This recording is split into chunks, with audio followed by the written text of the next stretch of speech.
Hello everyone, I'm Saket Bajpayee, Director of Prayas Physics Classes, Dehradun.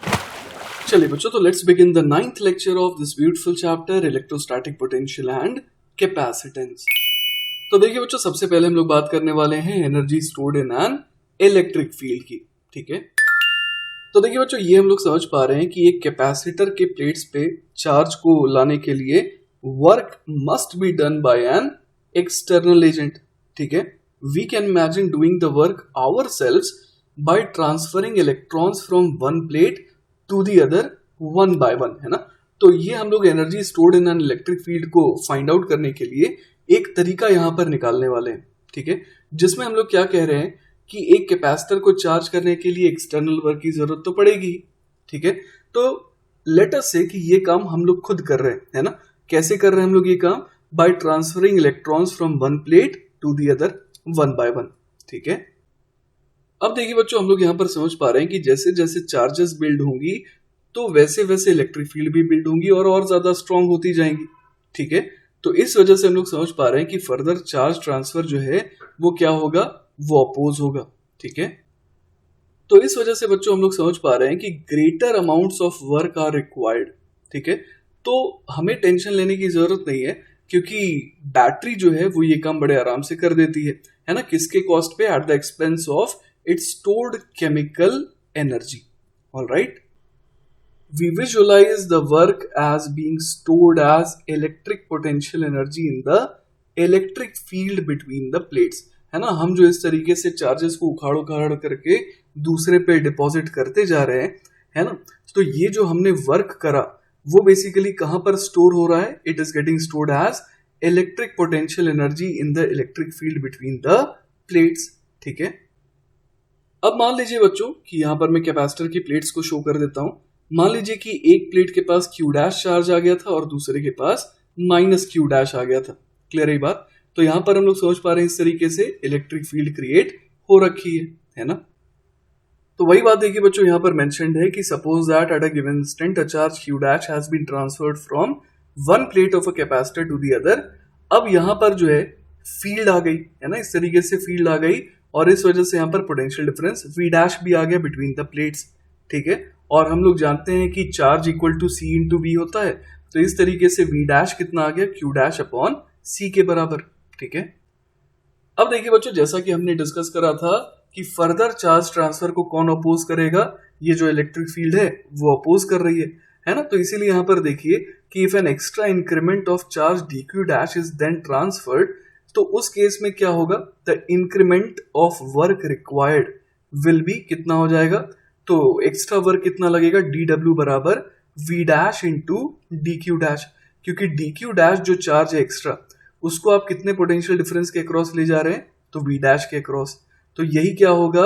यही होगा increment of work required. अब v dash की value यहां पर पुट कर देंगे कितनी? q dash upon c. तो ये इक्वेशन कुछ ऐसी नजर आ रही है. ठीक है, तो बच्चों इसी को अगर हम लोग क्या कर दें, इसी को इंटीग्रेट कर दें तो अपने को टोटल वर्क डन मिल जाएगा ना. The work required to bring the total capacitor charge up to a final value q, है ना. लेट अस से कि फाइनल चार्ज हम लोग कितना चाह रहे हैं? स्मॉल q चाह रहे हैं. तो यहां पर देखिए इंटीग्रेट करने पर ये कितना आ जाएगा? q square upon 2c. ठीक है, तो जैसा कि बच्चों हमने पहले ही डिस्कस करा था कि ये जो वर्क हुआ है, जो हमने वर्क करा है, वो किस फॉर्म में स्टोर हो रहा है? As potential energy u in the capacitor. इस वजह से पोटेंशियल एनर्जी का फॉर्मूला हमारे पास क्या आ गया? q square upon 2c. ठीक है, इसको अगर आप q इक्वल टू cv वाले फॉर्मूले का यूज कर लेंगे तो यहां पर u को और आप क्या लिख पाएंगे? Half cv square. ठीक है, अब ये जो दोनों इक्वेशन हमारे पास आई है उसमें तो डायरेक्टली हम लोग यहां पर देख पा रहे हैं कि c जो है वो क्या बता रहा है? कैपेसिटेंस बता रहा है. ठीक है, तो कुछ भी यहां पर ज्योमेट्री हो कैपेसिटर की, हर वैरायटी ऑफ कैपेसिटर के लिए ये एप्लीकेबल है, ये दोनों फॉर्मूले. ठीक है, तो हमने क्या देखा यहां पर कि potential energy of a charged capacitor may be viewed as being stored in the electric field between its plates. ठीक है, चलिए बच्चों, तो अब energy stored in an electric field को फाइंड आउट करने का एक और मेथड हम लोग यहां पर देखने वाले हैं. तो यहां पर अब हम लोग देखेंगे मेथड 2. ठीक है, तो देखिए बच्चों, यहां पर हम लोग यूज करने वाले हैं पैरेलल प्लेट कैपेसिटर का. तो यहां पर जो पैरेलल प्लेट कैपेसिटर है उसका प्लेट एरिया कैपिटल ए है और मान लीजिए कि ये जो प्लेट्स हैं वो शुरुआत में क्या कर रही थी, ऑलमोस्ट एक दूसरे को टच कर रही थी, और इन्हें कितना चार्ज दिया गया था, एक प्लेट को दिया गया था प्लस क्यू और एक को माइनस क्यू, ठीक है। One of the plates say A is kept fixed and the other say B is slowly pulled away from A to increase the separation from 0 to d, है ना। तो I think आप समझ पा रहे होंगे कि हम लोग पॉजिटिव प्लेट को रोक करके नेगेटिव प्लेट को राइट की तरफ खींच रहे हैं स्लोली, है ना। यहां पर हम लोग स्लोली इसे पुल कर रहे हैं ताकि इनके बीच का सेपरेशन जो शुरुआत में ऑलमोस्ट 0 जैसा था वो बढ़ करके कितना हो जाए, d हो जाए। क्लियर है ये बात। अब देखिए बच्चों, प्लस क्यू की वजह से यहां पर माइनस क्यू के पास फील्ड कितनी आ रही होगी, तो हम लोग समझ पा रहे हैं प्लस क्यू की वजह से फील्ड आ रही होगी इस तरीके से सिग्मा अपॉन 2 एप्सिलॉन नॉट, है ना, क्योंकि एक प्लेट की वजह से तो इतनी फील्ड आएगी। तो ये फोर्स कितना फील कर रहा होगा, तो फोर्स फील कर रहा होगा कितना, तो हम लोग फोर्स बराबर लिख सकते हैं sigma by 2 epsilon not multiplied by जो इस नेगेटिव प्लेट के पास चार्ज है दैट इज माइनस क्यू, तो मैग्नीट्यूड यहां पर क्यू लिख लेते हैं। अब ये सिग्मा क्या है, तो सिग्मा क्यू अपॉन ए है, तो ये कितना बन गया, Q square upon 2a epsilon not. तो वही यहां लिखा है कि इस समय, है ना, attractive force on the plate b at any instant due to the first plate कितना हो जाएगा, q square upon 2a epsilon naught हो जाएगा, ठीक है। और जैसा कि बच्चों आप यहां पर देख पा रहे हैं कि ये फोर्स कैसा आ रहा है, ये फोर्स आ रहा है कांस्टेंट, इसीलिए इस इंस्टेंट पे बोले चाहे एट एनी इंस्टेंट बोले बात एक ही है, ठीक है।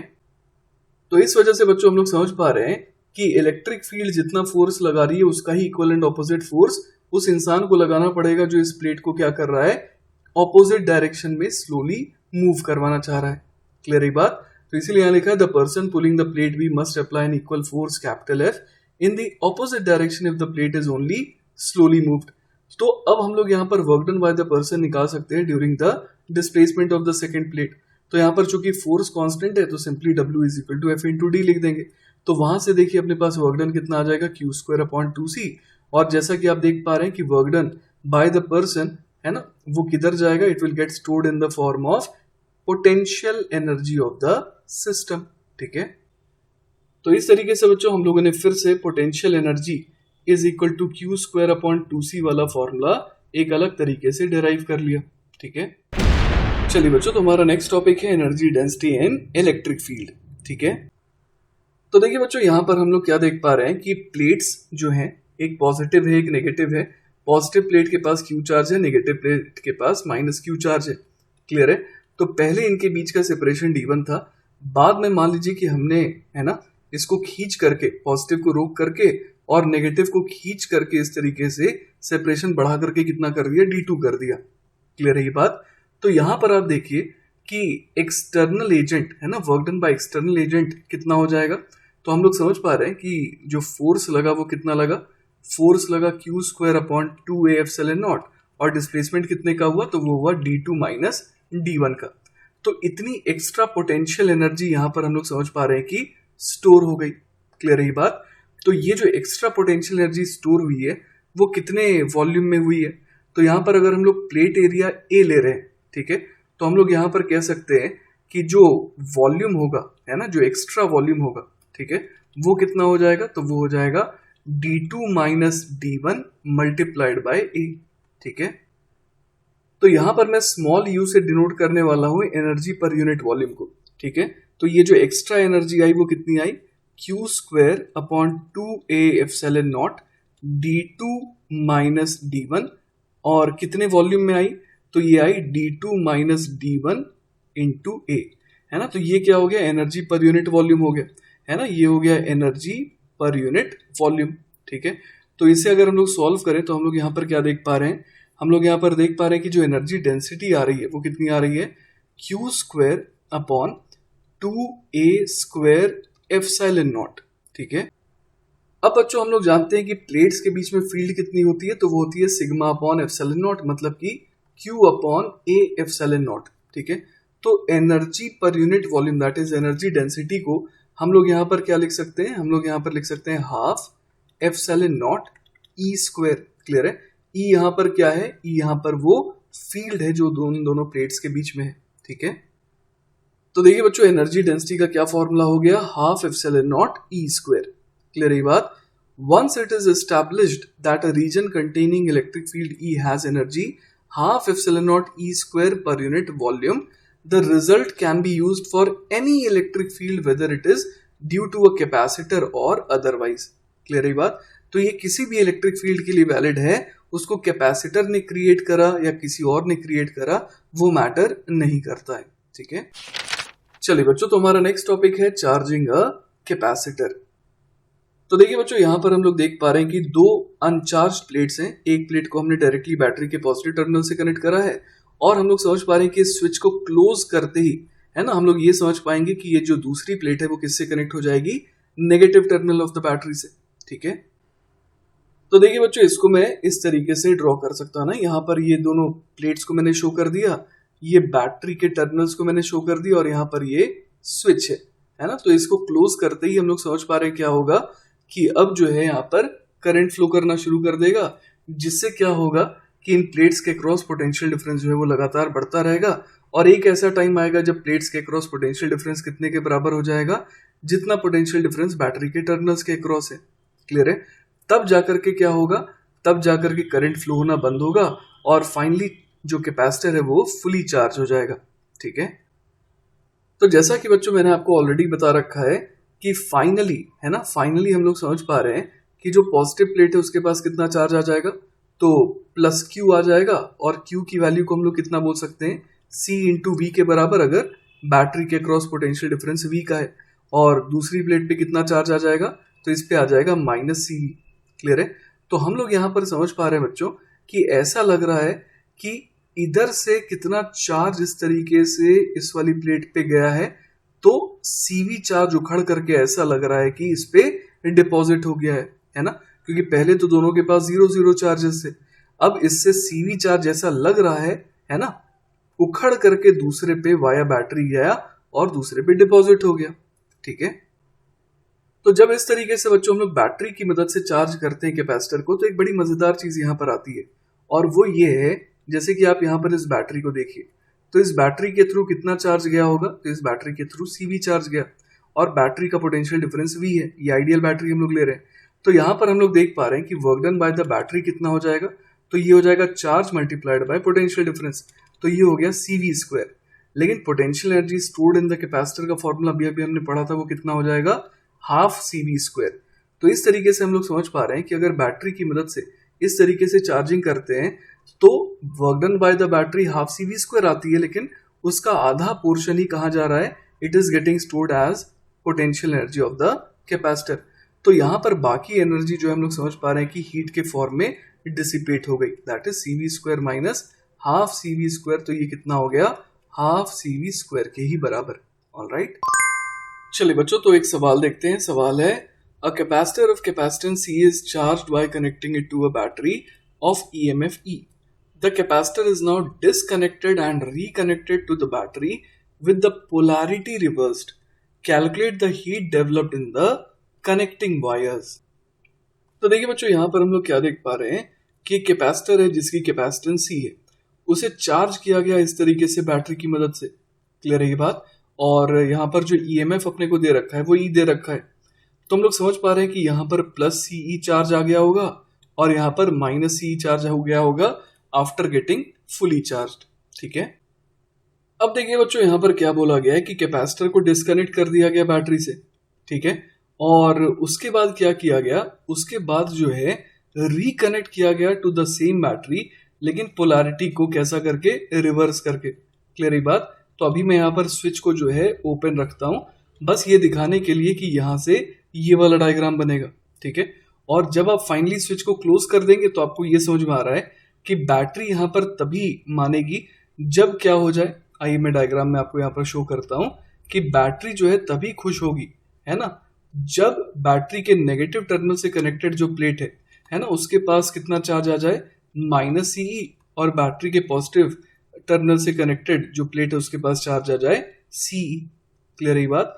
तो हम लोग समझ पा रहे हैं कि यहाँ पर जो ये सेकंड डायग्राम से थर्ड डायग्राम का जो ट्रांसफॉर्मेशन हुआ है, तो उस ट्रांसफॉर्मेशन के दौरान अपने से क्या पूछा है, heat developed in the connecting wires. ठीक है, तो देखिए बच्चों, इस ट्रांसफॉर्मेशन के करस्पॉन्डिंग हम लोग ये समझ पा रहे हैं कि जिस प्लेट के पास कितना चार्ज था प्लस सी था, उस प्लेट के पास अब कितना चार्ज आ गया, माइनस सी आ गया, है ना। और जिस प्लेट के पास माइनस सी चार्ज था उसके पास कितना आ गया, प्लस सी चार्ज आ गया। तो ऐसा होने के लिए आपको ये चीज समझ में आ रही होगी कि क्या हुआ होगा, यहां पर इस तरीके से कितना चार्ज फ्लो किया होगा, 2Ce चार्ज। तभी तो जिसके पास माइनस सी है उसके पास प्लस सी हो गया, और जिसके पास सी था उसके पास माइनस सी हो गया। तो हम लोग यहां पर समझ सकते हैं कि टोटल चार्ज कितना फ्लो करा होगा, 2Ce फ्लो करा होगा।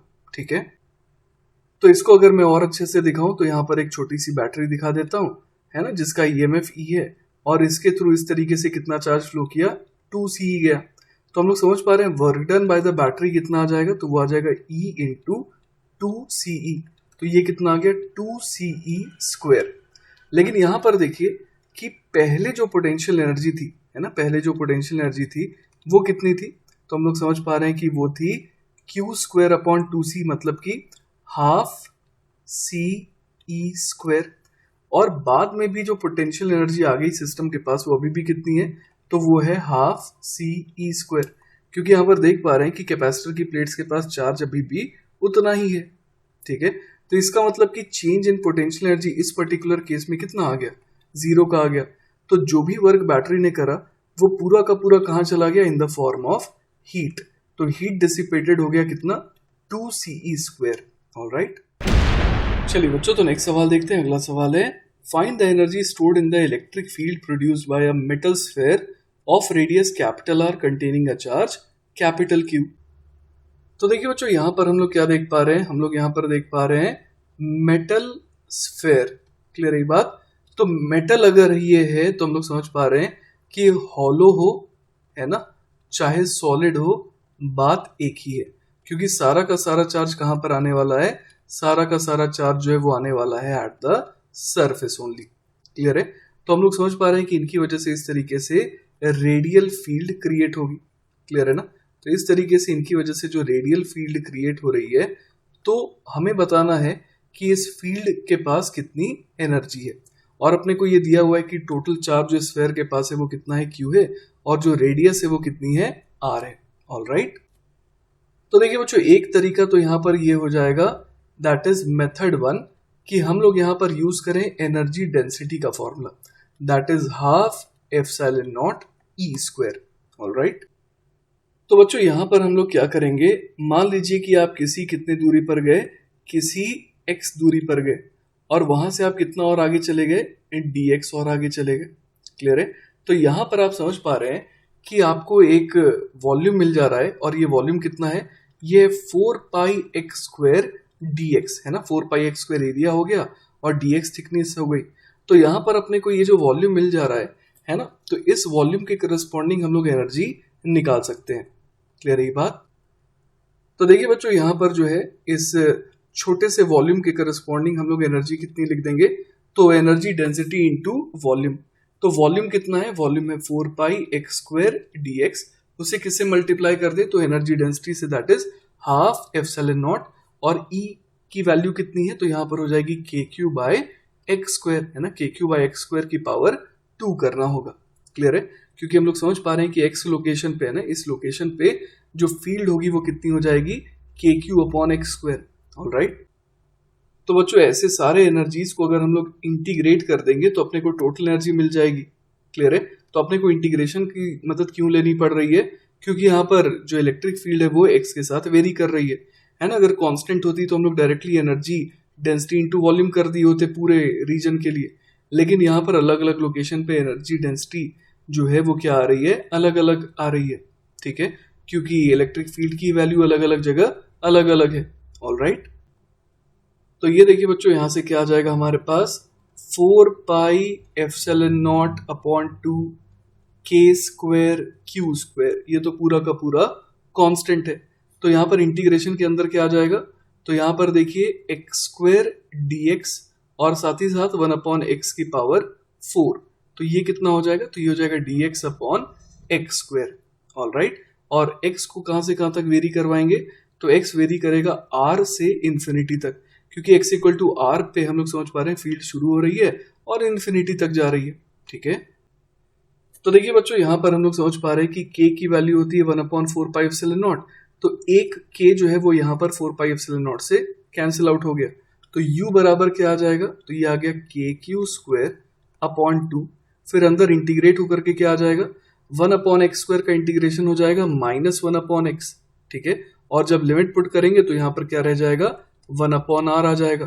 तो हम लोग समझ पा रहे हैं कि एनर्जी टोटल कितनी आ गई, KQ²/2r, जो कि आपको याद आ रहा होगा कि ये और किसका फॉर्मूला है, सेल्फ एनर्जी का, या फिर और इसे हम लोग क्या कहते थे, इलेक्ट्रोस्टैटिक पोटेंशियल एनर्जी। ऑलराइट, अब देखिए बच्चों, इसी सवाल को सॉल्व करने का मेथड 2 क्या हो जाएगा। ठीक है, तो यहां पर हम लोग समझ पा रहे हैं कि कितना चार्ज इसे दिया गया है, इसे चार्ज दिया गया है +Q। ठीक है, तो हम लोग ये जानते हैं कि एक आइसोलेटेड स्फीयर जो है वो क्या होता है, कैपेसिटर होता है, जिसमें हम लोग समझ सकते हैं कि दूसरी प्लेट कहाँ है, इन्फिनिटी पे। तो इसकी कैपेसिटेंस का फॉर्मूला होता है 4πε0r, जैसा कि हमने ऑलरेडी पढ़ भी रखा है। तो जैसा कि आपने पढ़ रखा है कि जो एनर्जी होती है कैपेसिटर की वो कितनी होती है, तो एनर्जी कैपेसिटर की होती है, या तो आप इसे ½ CV² लिख सकते हैं या फिर Q²/2C भी तो लिख सकते हैं। तो एनर्जी बराबर क्या यूज करेंगे हम लोग, Q²/2C। तो ये कितना आ जाएगा, Q²/2 टाइम्स कितना लिख दें यहाँ पर, 4πε0r। ठीक है, तो 1/4πε0 तो k बन गया, तो u बराबर क्या आ गया, देखिए KQ²/2r। ठीक है, तो ये और भी छोटा मेथड है इसी सवाल को सॉल्व करने का। ऑलराइट, चलिए बच्चों, तो नेक्स्ट सवाल देखते हैं। अगला सवाल है, a metal sphere of radius R is charged to a potential V. Find the electrostatic energy stored in the electric field within a concentric sphere of radius 2r. और सेकेंड पार्ट है, show that the electrostatic field energy stored outside the sphere of radius 2r equals that stored within it. तो देखिए बच्चों, यहां पर हम लोग देख पा रहे हैं कि एक मेटल स्फीयर है जिसकी रेडियस कितनी है, r है, और इसका पोटेंशियल कितना है, इसका पोटेंशियल v है। तो हम लोग समझ सकते हैं कि v इज इक्वल टू क्या हो जाएगा, KQ/r। तो यहां से अपने को q मिल गया। क्लियर है। अब जो है बच्चों, हमसे पूछा गया है कि कितनी इलेक्ट्रोस्टैटिक एनर्जी स्टोर्ड होगी इन the electric field with in a concentric sphere of radius 2r। Clear है बात। तो मतलब अपने को 2r रेडियस तक की बात करनी है यहाँ पर, है ना, कि 2r रेडियल डिस्टेंस तक जो हम लोग समझ पा रहे हैं कि एक कॉन्सेंट्रिक स्फीयर बनेगा, तो उस तक एनर्जी कितनी है। ठीक है, तो बच्चों हम लोग समझ पा रहे हैं कि r रेडियल डिस्टेंस से फील्ड शुरू होकर के इस तरीके से, है ना, इन्फिनिटी तक जाएगी। ठीक है, पर अपने को, है ना, अपने को सिर्फ 2r रेडियल डिस्टेंस तक जो फील्ड है उसके करस्पॉन्डिंग एनर्जी बतानी है। ठीक है, तो बच्चों हम लोग यहाँ पर क्या यूज करेंगे, हम लोग यहाँ पर यूज करेंगे वापस से वही चीज जो हम लोगों ने पिछले सवाल में यूज करी थी। ठीक है, that is du is equal to, हम लोग क्या बोल देंगे, du बराबर हम लोग बोल देंगे ½ E² इंटू dv, है ना। ये du क्या है, तो हम लोग किसी भी x रेडियल डिस्टेंस पर जाएंगे। क्लियर है बात। और वहां पर हम लोग क्या करेंगे, एक dx थिकनेस की शेल बनाएंगे, और उस शेल के पास जो एनर्जी है उसको हम लोग यहाँ पर du कह रहे हैं। ठीक है, तो बच्चों जैसा कि आप यहाँ पर देख पा रहे हैं कि पिछले सवाल में हम लोग देख पा रहे थे कि du बराबर कितना आ गया था, तो ये आ गया था KQ²/2 dx/x²। तो चलिए इसका यूज कर लेते हैं ना। तो यहां पर हम लोग क्या लिख लेंगे, du is equal to KQ²/2, और यहां पर क्या आ जाएगा, dx/x²। लेकिन इस बार अपने को इंटीग्रेशन कहां से कहां तक परफॉर्म करना है, r से लेकर के 2r तक। क्लियर है बात। तो यहां से देखिए अपने पास क्या आ जाएगा, तो u आ जाएगा अपने पास कितना, KQ²/2, 1/x² का इंटीग्रेशन हो जाएगा -1/x, और लिमिट पुट करेंगे तो ये क्या आ जाएगा, 1/r माइनस 1/2r। ठीक है, तो यहां से ये क्या बन जाएगा, KQ²/4r। ठीक है, तो ऑब्वियसली हम लोग ये देख पा रहे हैं बच्चों कि ये जो एनर्जी आई है ना, ये कहां से कहां तक की है, r से 2r की है। क्लियर है ना। और ये क्या है, KQ²/2r का कितना पोर्शन है, हाफ। ठीक है, तो देखिए बच्चों बड़े आराम से हम लोगों ने क्या प्रूव कर दिया, हम लोगों ने ये प्रूव भी कर दिया कि electrostatic field energy stored outside the sphere of radius 2r, है ना, वो किसके बराबर होगा, equal to that stored within it. क्योंकि टोटल एनर्जी जो फील्ड के पास है वो कितनी है, kq² अपॉन 2r है ना, kq²/2r है, जो हम लोगों ने पिछले सवाल में डिराइव कर रखा है, ठीक है। लेकिन हम लोगों ने यहाँ पर क्या हासिल करा कि r से 2r में कितनी एनर्जी है, kq²/4r, जो कि क्या है, हाफ ऑफ kq²/2r। तो हम लोगों ने ए और बी दोनों पार्ट को सॉल्व कर लिया, ठीक है।